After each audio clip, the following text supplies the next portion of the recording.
Mas Agung, Ya, em, saya bertanya ada beberapa pos menteri yang diganti seperti Menkumham, Menteri ESDM, lalu Menteri Investasi, Kepala BKPM dan juga Wakil Menteri Komunikasi dan Informatika. Ada dua berarti wakil menteri. Bagaimana ya. urgensinya menurut Anda? Apa yang Anda pandang dari pos-pos menteri ini yang sepertinya ada alasan khusus untuk diganti begitu, Mas Agung? Ya, karena di sekeliling realitas reshuffle hari ini memang kita tahu ada 4 partai yang sedang melakukan suksesi kepemimpinan di internal partai mereka, Mas. Hmm, Sebut aja Golkar ada Munaslup, kemudian PKB ada Muktamar, kemudian oke. Nasdem ada Kongres bersama PAN juga. Nah, posisi Menkumham ini begitu krusial Hmm, karena dia akan mensahkan kepengurusan terpilih untuk bisa kemudian dibawa saat pendaftaran kepala daerah ya se-Indonesia oke. serentak itu 545 provinsi kota kabupaten agar bisa diterima secara definitif oleh KPU KPUD se kota kabupaten serentak ya seluruh Indonesia seperti itu. Jadi perannya sangat krusial sehingga kalau misal ini tidak dikondisikan oleh istana otomatis arahan-arahan strategis yang akan meliputi itu ketika pilkada nanti akan tidak tersampaikan termasuk ketika arahan itu diberlakukan di tingkat partai-partai politik seperti itu. Itu yang pertama. Dan yang kedua memang urgensi untuk level kementerian yang lain seperti ISDM atau investasi memang menjadi nomor dua ketika alasannya teknokratis karena alasan politis lebih menguat. Kenapa? Karena kita tahu ada arahan juga bagi eh, Saudara Bahlil untuk menjadi Hmm, ketua umum Golkar yang santer memang disebut-sebut secara masif ya spekulatif di banyak media bahwa beliau akan menggantikan Erlangga Hartarto yang oke. kemarin sudah mengundurkan diri seperti itu Hmm, dan hmm. ini memang relevan akhirnya kalau misalkan alasan politis yang memang menguat ketimbang alasan-alasan lain seperti itu. Baik. Ya, kita akan menuju ke Istana Kepresidenan terlebih dahulu. Mas Agung, tahan dulu Ya. untuk menyaksikan prosesi selanjutnya.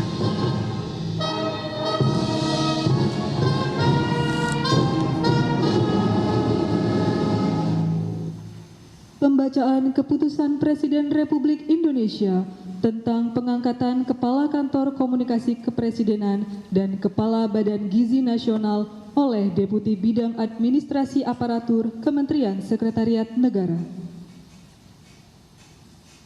Keputusan Presiden Republik Indonesia Nomor 93P Tahun 2024 tentang pengangkatan Kepala Kantor Komunikasi Kepresidenan dan Keputusan Presiden Republik Indonesia Nomor 94P Tahun 2024 tentang pengangkatan Kepala Badan Gizi Nasional.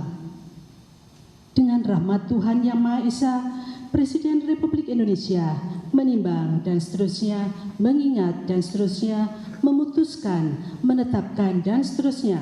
Kesatu, mengangkat masing-masing satu, Saudara Hasan Nasbi sebagai Kepala Kantor Komunikasi Kepresidenan. 2. Saudara Dadan Hindayana, Kepala Badan Gizi Nasional, dan kepada masing-masing diberikan hak keuangan dan fasilitas lainnya setingkat menteri. Kedua dan seterusnya ditetapkan di Jakarta pada tanggal 19 Agustus 2024. Presiden Republik Indonesia Joko Widodo. Pembacaan Keputusan Presiden Republik Indonesia tentang pengangkatan Kepala Badan Pengawas Obat dan Makanan oleh Deputi Bidang Administrasi Sekretariat Kabinet. Keputusan Presiden Republik Indonesia Nomor 115 garis miring PPA tahun 2024 tentang pengangkatan pejabat pimpinan tinggi utama di lingkungan Badan Pengawas Obat dan Makanan. Dengan rahmat Tuhan Yang Maha Esa, Presiden Republik Indonesia menimbang dan seterusnya, mengingat dan seterusnya, memutuskan, menetapkan dan seterusnya. Kesatu, mengangkat Saudara Taruna Ikrar sebagai Kepala Badan Pengawas Obat dan Makanan terhitung sejak saat pelantikan dan kepadanya diberikan hak keuangan, administrasi, dan fasilitas lainnya setingkat dengan jabatan struktural eselon 1A sesuai peraturan perundang-undangan. Kedua, keputusan Presiden ini mulai berlaku pada tanggal ditetapkan di Jakarta pada tanggal 19 19 Agustus 2024, Presiden Republik Indonesia Joko Widodo. Rohaniwan dimohon menuju tempat yang telah ditentukan.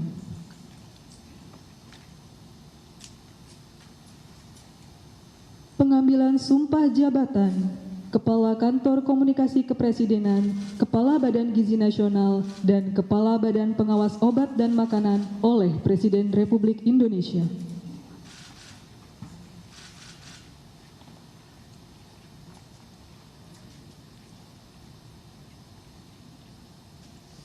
Sebelum saya mengambil sumpah berkenaan dengan pengangkatan saudara-saudara sebagai Kepala Kantor Komunikasi Kepresidenan, sebagai Kepala Badan Gizi Nasional, dan sebagai Kepala Badan Pengawas Obat dan Makanan.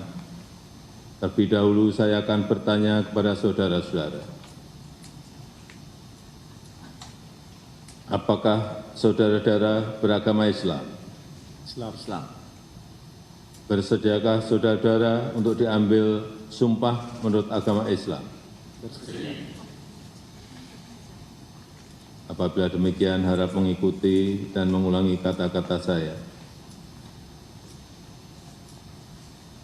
Demi Allah saya bersumpah. Demi Allah saya bersumpah Bahwa saya bahwa saya akan setia kepada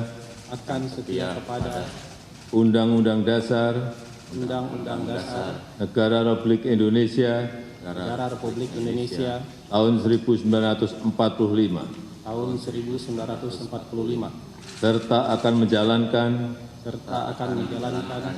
segala peraturan perundang-undangan dengan seluruh-seluruhnya demi dharma bakti saya kepada bangsa dan negara, bahwa saya dalam menjalankan tugas jabatan akan menjunjung tinggi etika jabatan, bekerja dengan sebaik-baiknya dengan penuh rasa tanggung jawab. Rohaniwan dimohon kembali ke tempat semula. Persiapan penandatanganan berita acara kepada Saudara Hasan Hasbi sebagai Kepala Kantor Komunikasi Kepresidenan dimohon menuju meja penandatanganan.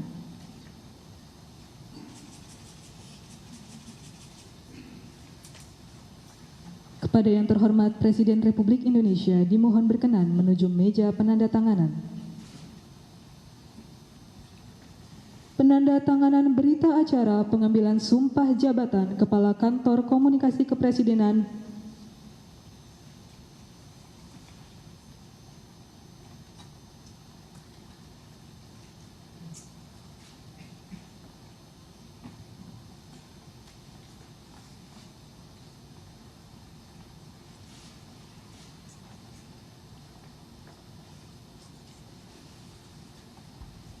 Selanjutnya, Saudara Dadan Hindayana sebagai Kepala Badan Gizi Nasional.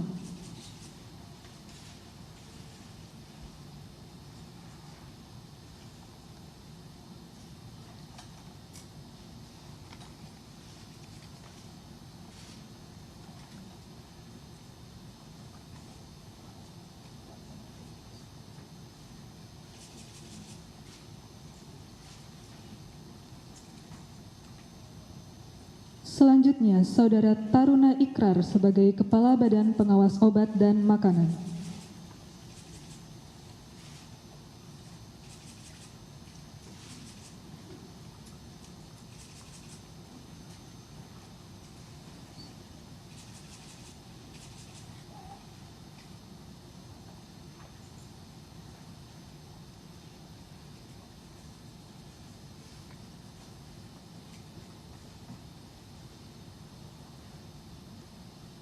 Kepada yang terhormat Presiden Republik Indonesia dimohon berkenan kembali ke tempat semula.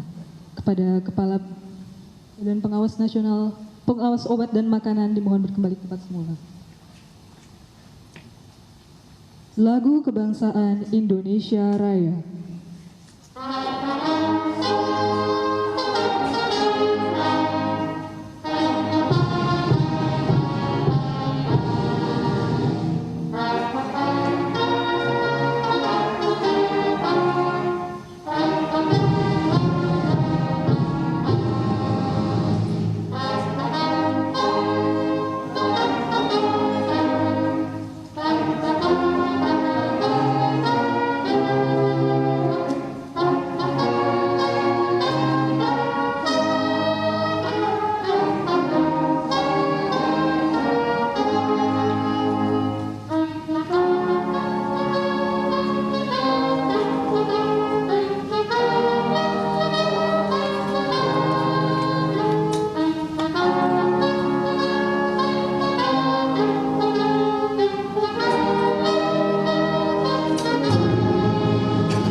kepada para menteri dan wakil menteri yang telah diambil sumpah jabatan untuk menempati tempat yang telah ditentukan. Dimohon pendamping pejabat yang telah diambil sumpah disilakan untuk mendampingi.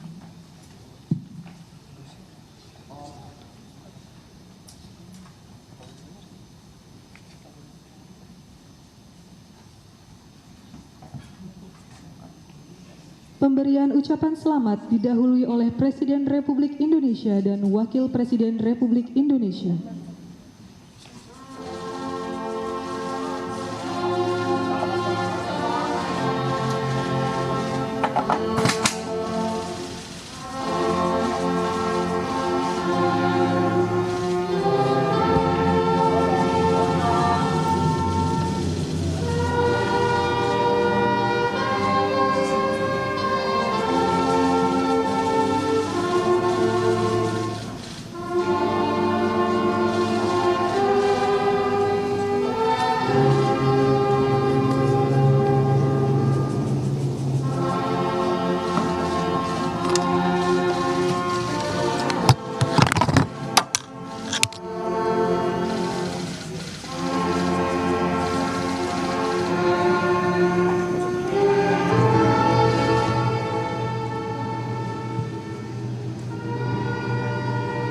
Ya, setelah kita tadi menyaksikan selain 3 menteri dan 1 wakil menteri, ada juga para kepala kantor, kepala badan begitu yang dilantik oleh Presiden Jokowi, yakni kepala kantor kepresidenan, kepala kantor komunikasi kepresidenan Hasan Nasbi, lalu kepala Badan Gizi Nasional Profesor Dadan Hindayana, dan kepala Badan Pengawas Obat dan Makanan Taruna Ikrar. Kita akan berbincang kembali dengan analis politik dari Trias Politika, Mas Agung Baskoro. Mas Agung.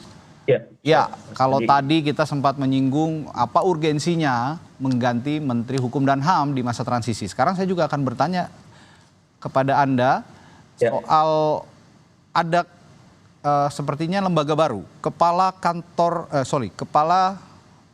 komunikasi kepresidenan Hasan Nasbi. Ini sepertinya baru, padahal di KSP sendiri, di kantor staf presiden, ini juga ada sebenarnya divisi komunikasi yang bisa difungsikan. Nah, begitu spesifiknya sehingga harus ada kepala kantor komunikasi kepresidenan. Bagaimana menurut Anda ini?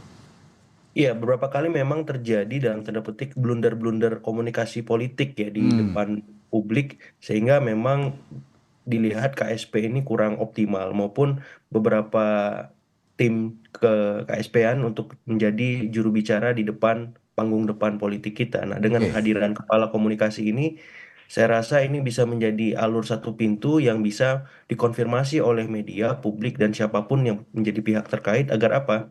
Agar komunikasi antar kementerian, komunikasi antar badan ini menjadi satu arah, searah dengan visi misi Presiden dan Wakil Presiden. Apakah dalam konteks ini Presiden Jokowi maupun nanti Presiden Prabowo ya. Karena memang ini menjadi keluhan bersama ya, baik oleh publik maupun awak media. Seringkali kita nggak mendapatkan informasi yang sebanding ataupun setimbang, sehingga memang lebih banyak energi-energi negatif ya, pemberitaan-pemberitaan yang kurang positif ketika pemerintah melakukan gebrakan ataupun inovasi-inovasi dalam membuat kebijakan seperti itu. Ambil contoh saja yang paling aktual dan krusial itu soal ibu kota negara ya di Nusantara. Ibu kota Nusantara. Ya, seringkali pemberitaannya negatif ya. Padahal kan banyak sisi-sisi positif yang bisa dielaborasi kalau memang tim komunikasi presiden ini handal dan cakap untuk mengelola beragam macam masukan, kritik maupun hoax dan kampanye-kampanye hitam lain ya. Alih-alih melibatkan influencer gitu ya, Mas Agung? Nah itu, saya kira itu masukan yang baik ketika sekarang ada tim kepala komunikasi presiden, dia harus lebih inovatif merespon situasi yang ada di masyarakat agar apa? Agar apa-apa yang sudah terjadi tidak terulang dan ke depan lembaga kepresidenan semakin lebih positif dipandang oleh publik. Oke, satu lagi, Kepala Badan Gizi Nasional Profesor Dadan Hindayana. Ini sepertinya Presiden Joko Widodo ingin memastikan bahwa nanti Presiden terpilih dan Wakil Presiden terpilih Prabowo Gibran ini bisa langsung tancap gas dengan program makan siang bergizi atau makan bergizi gratis begitu ya. Ini bagaimana Anda melihat posisi badan ini, Badan Gizi Nasional? Ya, jadi kalau menteri-menteri tadi memang menguat alasan politisnya, kalau Hmm, saya melihat kepala-kepala badan ini lebih kuat alasan teknokratisnya, Mas Radit. teknis ya. Ya, kenapa? Ya, jadi Oke. teknokratis karena memang Prof. Dadan ini kan guru besar ya di IPB ya, dan track recordnya jelas seperti itu. Nah, ketika ada arahan untuk merealisasikan ya makan siang dan bergizi gratis seperti itu, saya kira ini dikerangkai secara konkret oleh Presiden Jokowi maupun Prabowo agar apa ini bukan sebatas wacana lagi atau Oke. janji-janji kampanye, tapi akan dituntaskan, akan direalisasikan mungkin secara bertahap ya, tidak mungkin sekaligus sehingga Prof. Dadan ini menjadi dalam tanda petik ya sutradara yang akan memegang peranan krusial Hmm. apakah janji kampanye Prabowo Gibran besok bisa dituntaskan secara utuh ya, seperti itu. Oke, saya kembali lagi ke Menteri Hukum dan HAM karena ini memang sangat Ya, strategis, posisinya sangat krusial, termasuk dia Menteri SDM sebetulnya. Tapi saya ingin fokus ya, dulu ke Menteri Hukum dan HAM. Kita ketahui belakangan ini ada gonjang-ganjing. Tadi sempat Anda singgung juga bahwa pemilihan Ketua Umum Partai Golkar yang definitif nanti akan diselenggarakan pada saat Munas Partai Golkar berikutnya. Nah, ya. apakah ini juga akan memastikan posisi itu? Terlebih juga kemarin sempat selain Bahlil Hadalia yang Anda sebutkan tadi, sempat ada gonjang-ganjing isu juga bahwa keluarga Joko Widodo, entah siapapun itu, mungkin Presiden Joko Widodo sendiri akan Ya. menempati posisi strategis di Partai Golkar.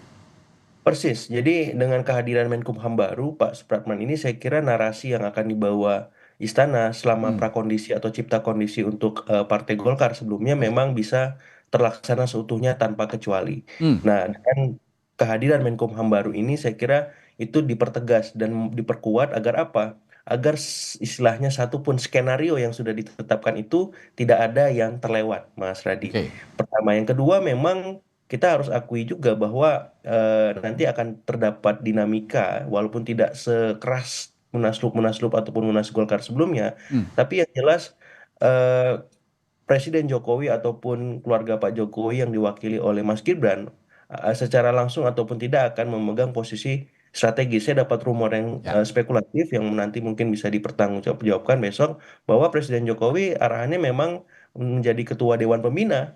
Ya, kemudian Mas Gibran sedang dicari tempat yang pas di Golkar agar apa? Agar bisa menjadi pelanjut tongkat estafet kepemimpinan Presiden Jokowi maupun nanti untuk Oke. Pak Bahlil ya, apakah sebagai waketum. Jadi next setelah Pak Bahlil yang saya dengar rumor spekulatif kembali adalah Mas Gibran the next ketum Golkar setelah Pak Bahlil seperti itu. Jadi arahan-arahan spekulatif semacam itu saya kira hari ini lebih banyak benernya sebagaimana Hmm. reshuffle yang kita bahas pekan lalu ya Ya. ketimbang tidak benarnya karena memang apa ya publik dengan mudah sekarang mendapati informasi itu dengan beragam macam sumber yang bisa dipercaya. Demikian Mas Radi. Dan mungkin publik juga bertanya-tanya, apa hubungannya keluarga presiden yang ingin menduduki posisi strategis di Partai Golkar dengan perubahan atau pergantian Menteri Hukum dan HAM. Yang saya lihat bahwa pemberian atau perubahan ADART ini ada di Menteri Hukum dan HAM begitu ya kira-kira ya, Mas Agung. Kalau perubahan ADART sebenarnya di internal diputuskan, Internal Mas. nanti Bukan didaftarkan ke Munas. Menkumham gitu kan? Persis. Nah, Menkumham fungsinya Ya, mensahkan itu. betul, itu mensahkan ADART, itu. kemudian kepengurusan seperti Ya, itu. Nah, memang di situ titik krusialnya karena kemarin ya, kan saya mendapat informasi juga ketika DPP PDIP disahkan kepengurusannya memang pihak istana tidak dilibatkan oleh Pak Yasona. ya. Supaya tidak terulang kembali, otomatis arahan yang paling utama adalah bagaimana mereshuffle posisi Menkumham agar apa? Apapun bentuk perubahannya, apakah itu ADART, pengurusan, dapat dengan mudah langsung disahkan dan bisa Bisa mulus gitu ya. diterbitkan ke KPU. Ya, Seperti itu dan untuk dan pilkada. yang satu hal lagi yang perlu Ya, juga diketahui publik adalah ADART di Partai Golkar ini menetapkan bahwa siapapun yang menduduki posisi strategis di Partai Golkar, termasuk ketua umum, harus pernah menjadi kader Partai Golkar. Nah, sedangkan kita ketahui bersama bahwa selama ini Presiden Joko Widodo beserta keluarganya ini kan berada di naungan Partai Demokrasi Indonesia Perjuangan, belum pernah menjadi kader Partai Golkar. Kira-kira seperti itu gambarannya ya, Mas Agung? persis. Dan ini memang mau tidak mau, kalau memang Presiden Jokowi dan keluarga masuk ke dalam Golkar, Ya. otomatis revisi ADART itu menjadi keniscayaan. Hmm. Dan satu hal yang menarik dari ini adalah bagaimana kita tunggu reaksi PDIP, Mas Radi. Ya, ketika Ya. kursi menterinya dikurangi 2, Hmm. apakah aksi dan reaksi politik akan terjadi begitu cepat dan responnya seperti apa? Saya menanti dari PDIP ini. Konkretnya seperti apa ketika sudah di reshuffle ya, 2 Oke. kursi menterinya seperti itu. Oke. Makin keras, makin tegas, atau tetap santuy? Oke, satu lagi yang menarik, Wakil Menteri Komunikasi dan Informatika. Sebelumnya kan ini sudah ada Wakil Menteri ya. Kalau saya Ya, tidak Mas salah ini Bicar Patria. bukan mengganti Wakil Menteri, tapi menambah satu lagi Wakil Menteri. Ya. Sehingga ada 2 Wakil Menteri. Sebegitu pentingnya seorang Menteri Komunikasi dan Informatika memiliki 2 Wakil Menteri. Bagaimana Anda melihat ini? Iya, Wakil Menteri Komunikasi dan Informasi ini krusial, sama seperti tadi juru bicara Kepala Kepala Kantor Komunikasi Presiden. Presidenan. Ya. Ya, kenapa? Karena memang Kominfo ini kemarin disorot karena ada soal kebocoran data, Ya, tadi, betul. ya. Kemudian berapa kali ada mispersepsi di publik soal beberapa kebijakan informasi yang disebarkan oleh Kominfo. Nah, saya kira dengan kehadiran Mas Angga Raka Prabowo ini, Ya. itu bisa dikuatkan ya fungsi-fungsi di internal maupun di eksternal agar bisa lebih baik lagi. Sehingga responnya ketika ada kebocoran data lebih bijak, Ya. lebih sesuai dengan aspirasi publik dan tidak melakukan blunder baru lagi. Jadi orang Oke. akhirnya menyorot bukan kebocoran datanya, tapi blunder komunikasinya. Ini kan jadi soal malah Ya, tambah ya. masalah dengan diklarifikasi dan dikonfirmasi. Nah, dengan kehadiran Wamenkominfo baru ini harapannya itu bisa diminimalisir masalah-masalahnya dan bisa langsung ke akar masalah. Solusinya apa supaya tidak terulang lagi dan kita bisa lebih baik di bidang Kominfo ini, seperti itu Mas Radi. Ya, ini tentu saja membantu Menteri Komunikasinya juga, Budi Aristiadi yang saat ini sudah menjabat begitu ya. Dan Betul. sepertinya masih banyak evaluasi yang harus dilakukan begitu terkait kinerja Menteri Komunikasi ini. Kita akan lanjutkan perbincangan kita Mas Agung, tapi setelah jeda tetaplah di Breaking News Kompas TV. Sudah kita saksikan masing-masing pernyataan menteri baru kita, Menkumham, lalu Menteri SDM dan Menteri Investasi Kepala BKPM. Tadi juga saya sempat menanyakan dan terpotong, mohon maaf Mas Agung. Saya akan tanyakan hal yang sama sebenarnya untuk posisi Menteri Investasi dan Menteri SDM ini. Bagaimana Anda melihat 2 posisi menteri ini? Ya, tadi statementnya Pak Bahlil menarik ya. Jadi Oke. Menteri Investasi ini adalah hilirnya dari ISDM, sehingga memang harus ada komunikasi dan koordinasi yang intensif ya agar tidak ada tumpang tindih. Termasuk ketika beliau mention Pak Rosan ini seniornya beliau di Oke. HIPMI ya. Jadi saya kira ini sebuah relasi yang bagus, positif, konstruktif supaya ya jalinan antar kementerian ini tidak lagi kaku, formal ya, tapi juga bisa melampaui ya hal-hal yang baik untuk pembangunan bangsa kita ke depan soal investasi dan SDM. Tapi yang jelas investasi ini penting untuk memastikan IKN jalan, Mas Radit. Ya, itu lagi Karena tadi kalau nggak konteks bisa IKN mangkrak, ya. bahaya dan menjadi nokta hitam dalam pemerintahan Presiden Jokowi. Ya karena kan Presiden Prabowo ini melanjutkan ya. Ya.